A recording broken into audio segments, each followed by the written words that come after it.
What's up, YouTube? Scott Lett here, owner of Iron City Power Washing. Hope you guys are doing well. I want to talk about something that I'm sure everyone's feeling.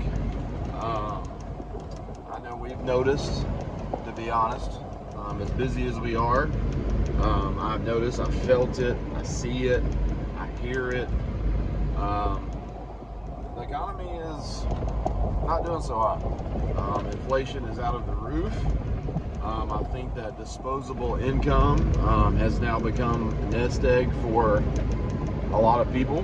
My personal finances, I'm making adjustments to save more money rather than, hey, let's do projects around the house just to get through these crazy times.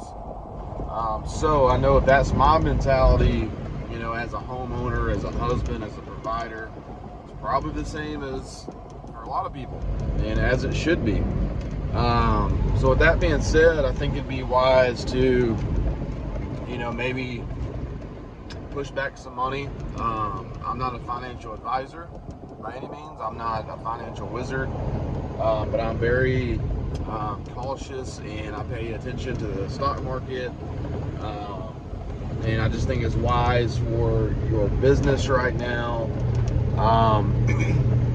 in your personal life, to just set back some money.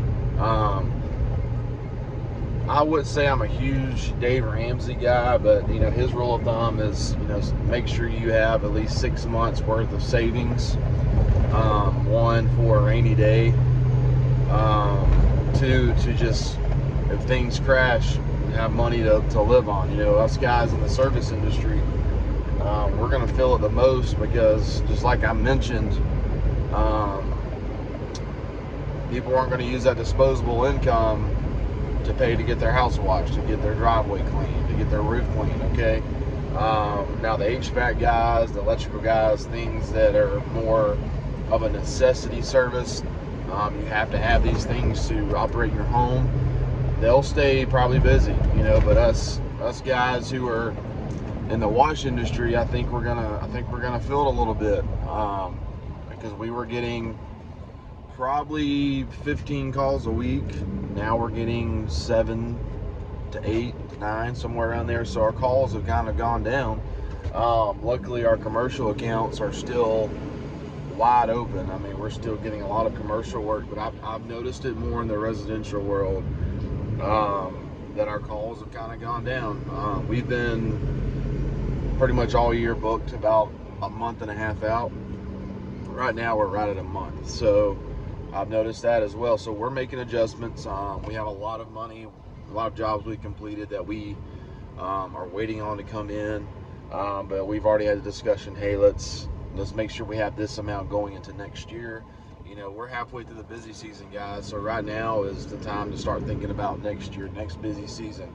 What went well this busy season? What did not go well? What adjustments can I make now for next busy season? So right now is the time to start doing a debrief of how your year's gone so far and make adjustments. What are you going to do now to make next year even more profitable? And that's my mindset. I'm a huge planner, so it's natural for me to think about these things financially and go ahead and think about next year. Um, so I'm just encouraging you guys to just financially be wise, and just hang in there. This is gonna pass. I hope. But I'm just encouraging you guys, and how, as far as marketing, you guys who probably aren't getting much work, if any work at all, I just always go back to the old school stuff, man. Just go out and put yard signs. Go be the guy to knock on doors. Look, if this is what you're doing full time and you don't have any work, if you are sitting at home waiting for your phone to ring and you don't have any work, that is your fault. All right, it's time to strap on the boots. It's time to get those yard signs. It's time, like, you can just show up with nothing. Just show up with your truck and your rig. Hopefully you have a uniform, and say, hey, look, I'm building a book of business here. I would love to give you a prize for pressure washing. If you go knock on 100 doors and you get 90 no's and 10 yeses, That's 10 jobs you didn't have before. You know, that's a 10% close ratio, but hey, you know what?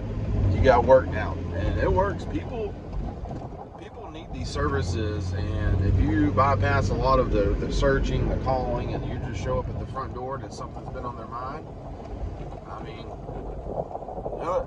Go do it in these cookie cutter neighborhoods, because usually, you know, once you get one job done in there, they start talking, and then you start getting a lot of jobs in the neighborhoods. So focus on those neighborhoods. Make cold calls, send emails, do things that are out of your comfort zone during these hard times, you know. Just adapt. That's what you have to do as a business owner. You're going to be adapting throughout your whole career as a business owner. Once you get comfortable and you think you got it figured out, something's going to happen. You're going to get humbled. And right now, I think we're all being humbled, because I think most of us were, you know, probably fairly busy, pretty busy over the past year and a half, 2 years, even this year. And then now here comes a potential recession. You know, I don't know. Like I said, I'm not a stock market economy forecast specialist or anything like that, but I mean, when things are going the way they're going, I don't foresee it getting any better anytime soon. So that's why I'm encouraging you guys to just have a plan. All right, have a plan for now, 6 months down the road, this time next year. So these are just some things to think about as a business owner. Again, I don't know everything. I don't ever claim to know that, but I'm just telling you what I've noticed and what I'm feeling and what I'm sensing. I always go with my gut, you know, my instinct. I'm trying to get over it. Thank you. So yeah, that's that, guys. I just want to encourage you guys to just, you know, don't freak out. Don't close the doors on your business. You guys who are just getting started, it really takes about a year and a half, 2 years to really get a business up and off the ground. Okay. If you're trying to walk away before that, you just didn't give it enough time. So, all right, guys. Scott Litt, Iron City Power Washing. We're heading back out to the stadium, finishing up. We have a really big commercial job starting next week for a middle school, and then we have another commercial job, and then residential in the mix. So I'm going to try to get more in the field footage. People have been, hey man, like, let's get some in the field stuff, and I realize that. All right, guys. Y'all have a good day.